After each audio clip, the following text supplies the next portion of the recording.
Members of the legislature, ladies and gentlemen, it is my privilege and honor to introduce to you the governor of the state of Florida, Ron DeSantis.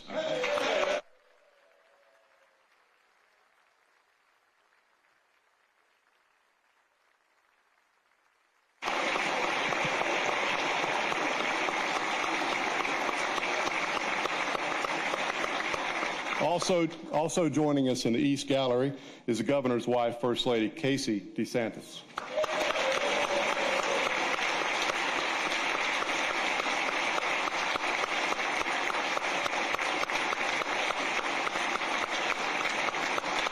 Thank you. Members, family, friends, and guests, the governor of the state of Florida. Okay. Well, thank you so much. Thank you, Mr. Speaker, Mr. President, members of the cabinet and the legislature, and fellow citizens. Florida leads. We lead with purpose and conviction. We lead with determination and strength. We lead with faith, and we lead with hope. Anyone can hold the helm while the sea is calm. Leadership matters when it's hard.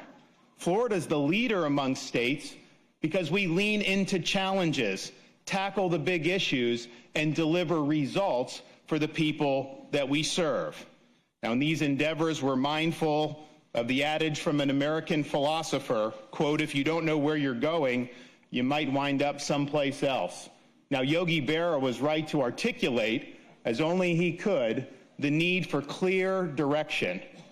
We are guided in our efforts by a strong commitment to the principles on which our country was founded and that have endured for centuries. That our rights come from God, not from government. That constitutional limitations on government's power are essential to preserve liberty. That ours is a government of laws, not a government of men. And that government derives its power from the consent of we the people. The sturdy foundation of American principles is the guide that the free state of Florida must never abandon. We have stood in the breach and protected our people from noxious ideologies and trendy but empty social fads. We chose freedom over fear.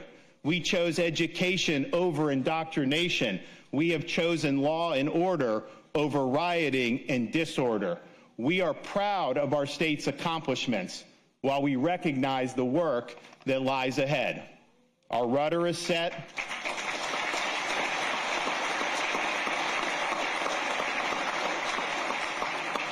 Our rudder is set. Our compass is in hand. True north is our destination. We can and we must continue to lead. Now, we are convening for the regular legislative session, having already enacted groundbreaking legislation to fulfill the historic mandate of delivering on President Donald Trump's mandate to end the illegal immigration crisis once and for all.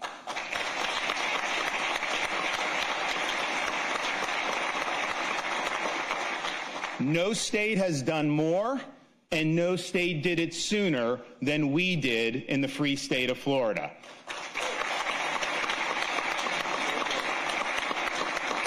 Thanks to recent legislation, it's now a crime to enter Florida illegally. The days of catch and release are over, and all state and local law enforcement agencies have a duty to assist in interior immigration enforcement efforts. The voters have spoken, and Florida has responded. We will be part of the solution, not part of the problem.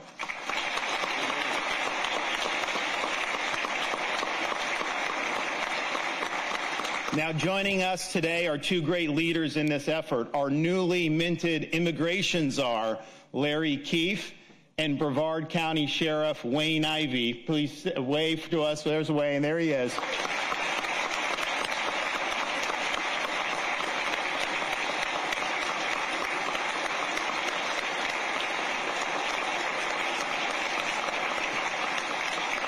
With leaders like Larry and Wayne, Florida will get the job done. We are not a sanctuary state. We are a rule of law state.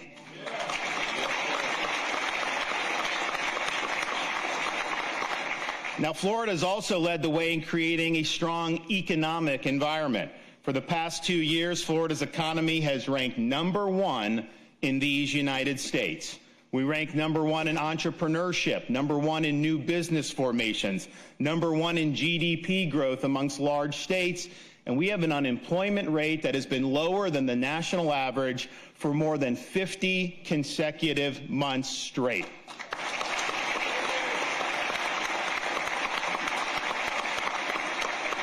We represented the refuge for freedom and sanity during the coronavirus pandemic, not just for other states and throughout our country, but even for people throughout the world. People moved here, businesses flocked to our state, and investment to Florida surged.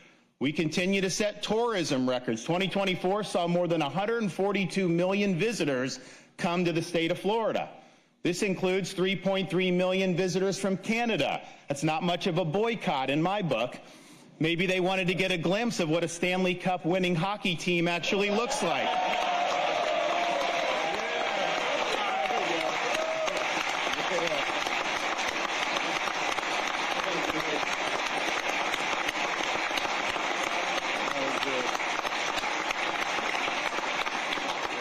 Now, the legislature in recent years has enacted historic reforms that have improved economic conditions and has addressed very difficult issues like insurance. Because of these reforms, automobile insurance rates are scheduled to come down this year, between 6 and 10.5% average reductions amongst the 3 largest companies, even as rates continue to skyrocket nationwide.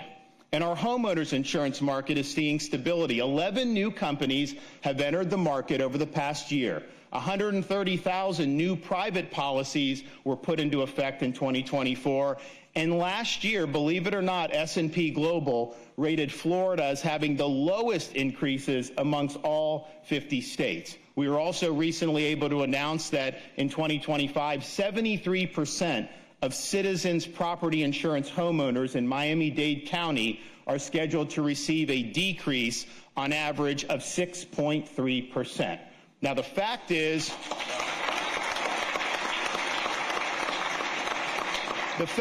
this: the Florida legislature has devoted more time and effort to address insurance reforms over the past few years than at any other time in the history of the state of Florida. Those reductions in auto would not have happened without your reforms, and the stability that we saw in 2024 would not have happened without you taking action. And I hope that the legislature continues these efforts by providing funding for those on the My Safe Florida home wait list. These are people that have been approved. These are folks that have already been approved. These grants have helped tens of thousands of Floridians harden their home, which has also in many instances led to rate relief. The program is a testament to the legislature's commitment to helping our homeowners. It has made a difference, and it can do so again.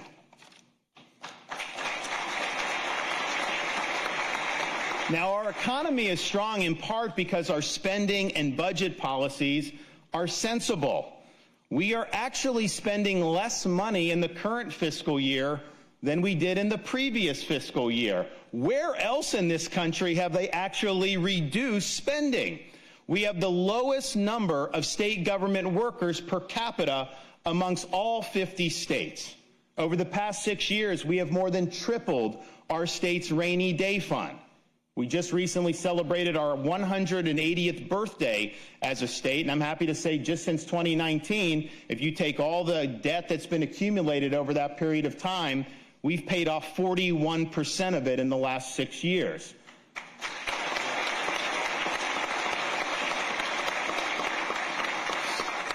Our state has among the lowest per capita state debts in all of the United States of America. The share of Florida's debt for each Florida citizen is about $660.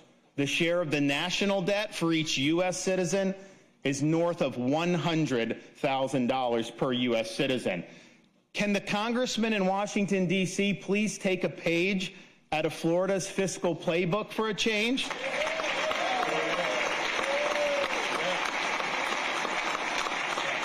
Now, Florida is a free state in part because we are a low-tax state. We have one of the top 5 tax environments in the nation. famously have no income tax, and we've enacted billions of dollars in tax relief over the past 6 years. We must continue to be a friend to the taxpayer. Now, in addition to our traditional tax holidays, I'm proposing we add holidays for marine fuel to help our boaters and anglers enjoy Florida's waters, as well as a Second Amendment summer for the purchases of firearms, ammo, and accoutrements. I know a lot of people in the state will appreciate that. Florida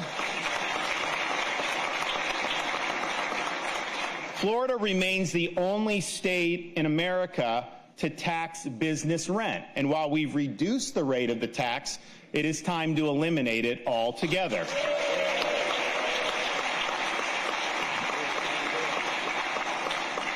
While Florida property values have surged in recent years, this has come at a cost to taxpayers squeezed by increasing local government property taxes. These escalating assessments have created a gusher of revenue for local governments, and in many throughout Florida have seen their budgets increase far beyond the growth in their populations. Taxpayers need relief. You buy a home, you pay off the mortgage, and yet you still have to write a check to the government every year just for the privilege of living on your own private property. Is the property yours, or are you just renting it from the government? And I know members of the legislature are studying the issue in anticipation of formulating a proposal to place on the 2026 ballot so that we can provide constitutional protections for Florida homeowners. Please know you have my support in this endeavor. Oh, and one other thing. Don't let anyone tell you we're going to seek to raise state taxes, because this body will not pass tax increases and this governor will not sign any tax increases.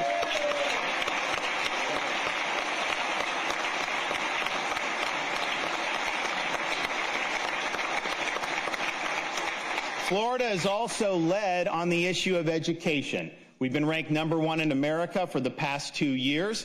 We are the top state in America for school choice, and our school choice program has changed lives. Joining us today is Harley McCullough, whose son Thorne is a recipient of Florida's Family Empowerment Scholarship for Unique Abilities. Where are you at? There you go, wave. All right. Yes.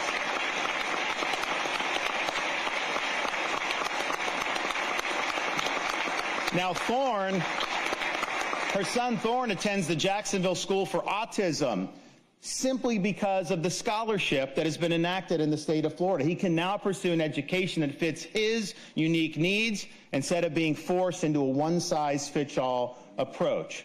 And stories like Thorne are legion up and down the state of Florida. Our universal school choice program works.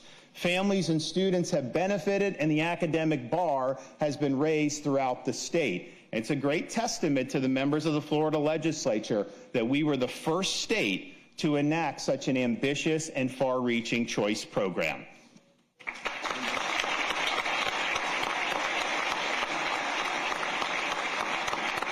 We also recognize the importance of recruiting and retaining great teachers. We have enacted a Teacher's Bill of Rights. We've provided protection against coerced union dues, and we have invested a record $4.6 billion towards raising teacher salaries. I'm pleased to be joined by Hernando County teacher Jamie Suarez. Stand up and wave to the crowd.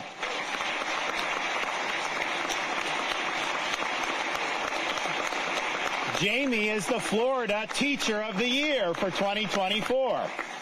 And as Teacher of the Year, she earned it by being a high-impact teacher. She's the grade team leader and mentor, and she serves as the district's textbook selection on the district's textbook selection committee. So I want to thank Jamie for making a difference, and I want to thank so many of our teachers who have made a difference in the lives of their students. And because of that, I'm again recommending an increase in money that's dedicated to increasing teacher salaries, as well as a continuation of the civics bonus program that gives a $3,000 bonus to all teachers that complete our Civic Seal of Excellence training course. Now,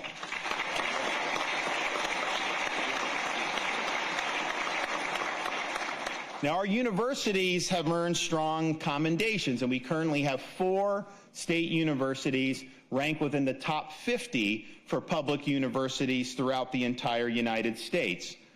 Universities must be dedicated to the pursuit of truth, the promotion of academic rigor and integrity, and the preparation of students to be citizens of this republic. We led the way in Florida by being the first state to eliminate DEI from our higher education system. We continue to lead the way by holding the line on tuition. We have not allowed a tuition increase since I've become governor, and Florida has the lowest in-state tuition in the entire United States of America. Families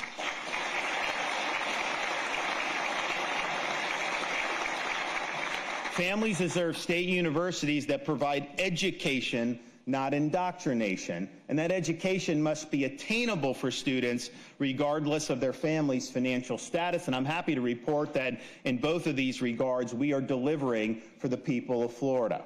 Florida is also led on some of the most intractable issues, ranging from substance abuse to child welfare. Hope Florida was designed by our First Lady, Casey DeSantis, to transform the way government agencies provided services to our fellow citizens in need. Rather than perpetuate dependence on a great society-style bureaucracy, Hope Florida seeks to use government to connect individuals and families to more than 5,600 faith-based, community, and private sector partners. Ginger Falk is with us here, and she illustrates Hope Florida's impact. Stand up and wave and say hello.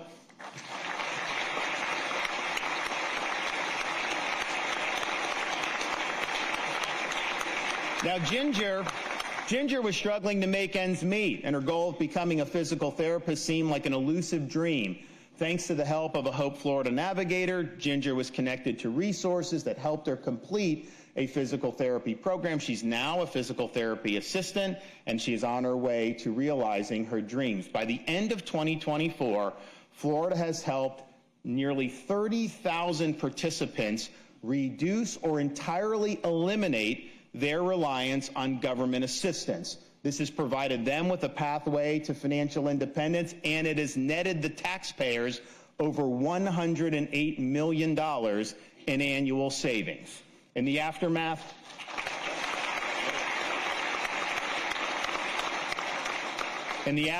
of Hurricanes Debbie, Helene, and Milton, Activate Hope, the emergency relief arm of Hope Florida, helped over 57,000 Floridians with essential supplies and provided more than 33,000 with referrals to overcome disaster-related hardships.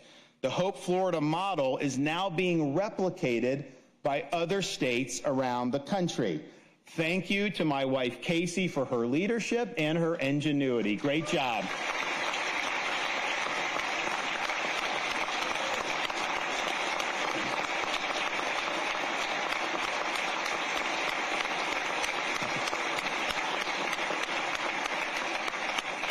We are fortunate to live in a naturally beautiful state. We promised 6 years ago to leave Florida to God better than we found it, and we're doing just that. The Florida Wildlife Corridor, established in 2021, now spans 18 million acres, with 10 million acres already protected. Last year, we directed the Florida Department of Transportation to enhance connectivity within the corridor. Since 2019, we've approved over $129 million for 38 crossings, ensuring safer passage for species like the famed Florida panther. We've also shattered records for state support, for Everglades restoration, for water quality improvements, and for beach renourishment.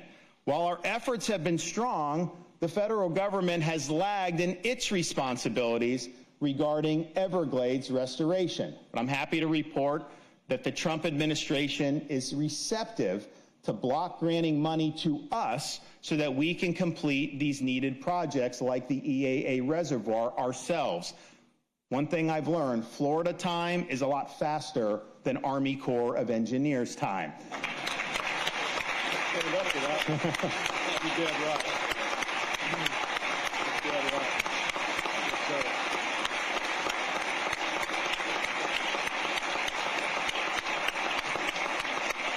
Everglades restoration is the largest environmental restoration project in the entire country and one of the largest in the entire world.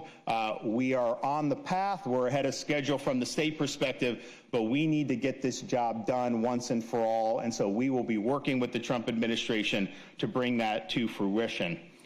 Now, our Florida paradise was interrupted by a series of hurricanes over the past year. These storms brought major destruction, but also witnessed a strong emergency response across both the state and local governments. Utility linemen were pre-staged and millions of customers who lost power were restored in record time. Massive amounts of debris were removed, including round-the-clock emergency effort to marshal state assets to remove Hurricane Helene debris in advance of Hurricane Milton. We even had to break open a couple padlocks to be able to get that done. The search and rescue effort was momentous. This includes the rescue of a dog that had been cruelly abandoned on the side of I-75 in advance of Hurricane Milton. Florida Highway Patrol Trooper Orlando Morales rescued the dog as water was rising to the dog's neck. The dog has been renamed Trooper and is now in a safe and loving home. Trooper Morales, stand up, because we would like to thank you for rescuing that great dog.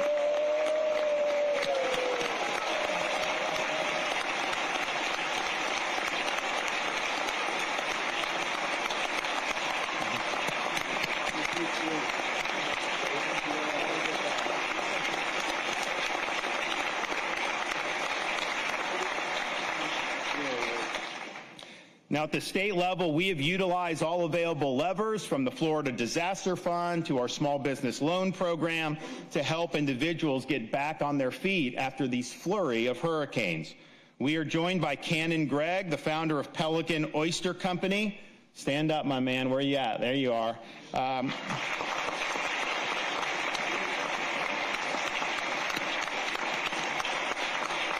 Now, his farm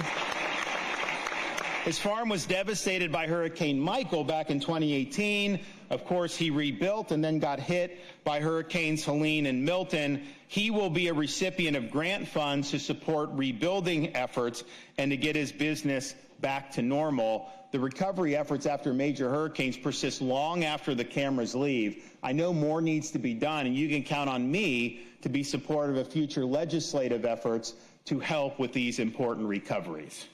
Now, we know we have some important issues to address. We saw the petition fraud that took place with the Amendments 3 and 4, but particularly Amendment 4. We saw how that constitutional amendment process was perverted. We need to clean up the petition fraud, and we need to clean up this out-of-control amendment process, and you in the legislature have the opportunity to do just that and protect Florida's Constitution once and for all.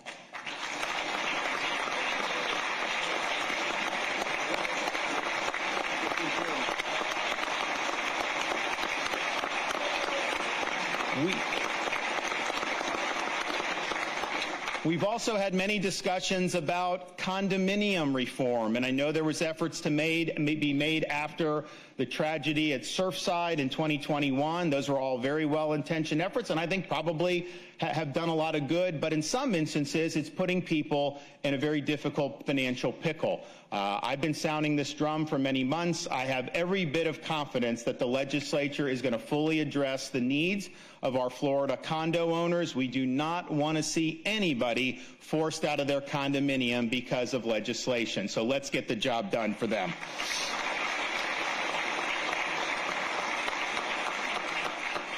Now, the free state of Florida has not exactly led the way on protecting Second Amendment rights. We have some of the more weak laws on the country compared to our other states who consider themselves conservative. I would ask you to protect people's Second Amendment rights. Look back in instances where legislation may have been passed in recent years, such as shifting the burden on red flag laws, such as taking away the rights of young adults to be able to purchase firearms, such as limiting somebody's ability to both keep and to bear arms, as our Constitution does. We need to be a strong Second Amendment state. I know many of you agree with it, and so let's get some positive reform done for the people of this state of Florida.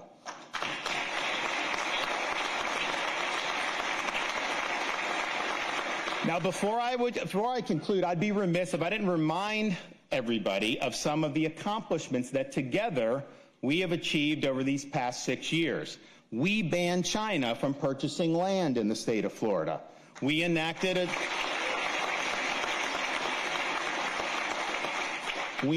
a digital Bill of Rights. We protected Floridians against the imposition of a central bank digital currency.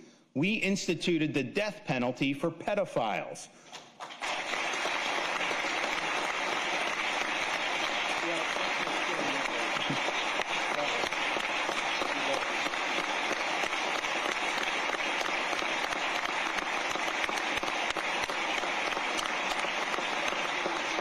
We created a program to accelerate the repayment of state debt, and we've saved hundreds of millions of dollars in interest costs as a result. We enacted protections for the sanctity of human life. We codified parental rights in education. We codified parental rights in education and eliminated gender ideology from our schools. We created a law enforcement bonus and scholarship program to recruit and retain great police officers throughout our state. We divested state holdings from Chinese banks and investment firms. We kneecapped so-called ESG in our pension fund, in the workplace, and in financial institutions, and as a result of that, we were leading the effort to kill ESG nationwide. We brought transparency and accountability to pharmaceutical companies to lower drug costs. We initiated the Moving Florida Forward program to accelerate over 20 infrastructure and congestion relief projects across the state. We provided billions of dollars in tax relief, including the permanent elimination of sales tax on all essential baby items. Now, I could go on, but in the interest of time, let's just say that working together, we have amassed a record that is without peer anywhere else in the entire country. And to our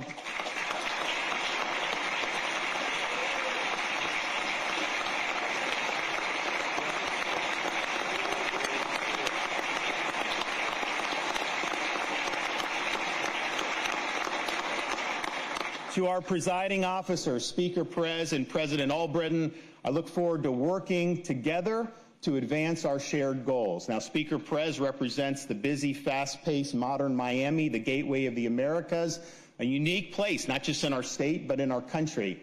President Albritton represents the Florida heartland, sometimes overlooked, not by me, but by some, but that has served as the backbone of our state for generations. While coming from different backgrounds, these leaders have a strong desire to make Florida a better place. I congratulate them on earning the opportunity to lead their respective chambers, and I look forward to the days ahead.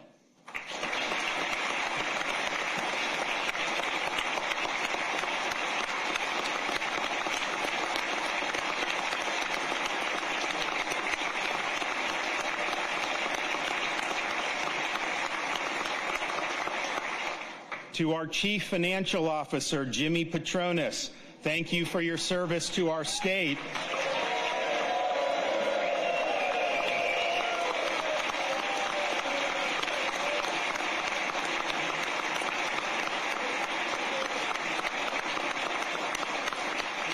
Thank you for your service to our state as you prepare to get called up to the big leagues to serve in the U.S. Congress. My advice is to stay true to the Northwest Florida values that you've lived your life by and don't catch Potomac fever. Oh, and if you can teach them up in Congress to handle the budget like we do down there, then you'll be doing this country a very valuable service.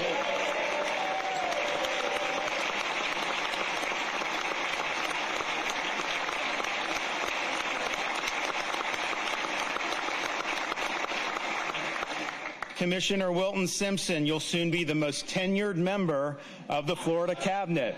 I will say your department has made significant improvements since you've taken over from your predecessor. You have stepped up.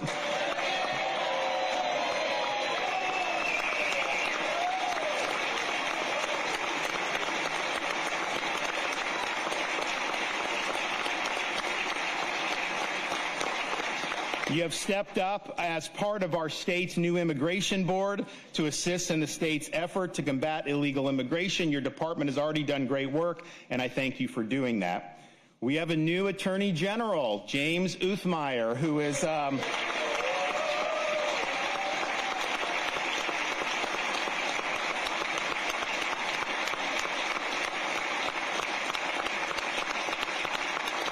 James has been instrumental in many of the successes that I've outlined today. I was happy to appoint him to be the state's top law enforcement officer, and man, is he already off to a very strong start. So we look forward to his work ahead.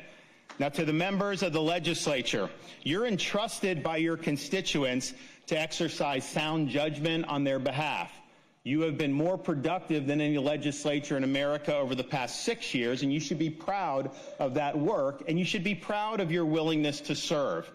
As Theodore Roosevelt famously said, it's not the critic who counts, not the man who points out how the strong man stumbles or where the doer of deeds could have done better. The credit belongs to the man who's actually in the arena, whose face is marred by dust and sweat and blood, who errs, who comes up short again and again because there's no effort without error and shortcoming, but who does actually strive to do the deeds, who knows great enthusiasms, the great devotions, who spends himself in a worthy cause, who at best knows in the end the triumph of high achievement, and who at worst, if he fails, at least fails while doing greatly, so that his place shall never be with those cold and timid souls who know neither victory nor defeat.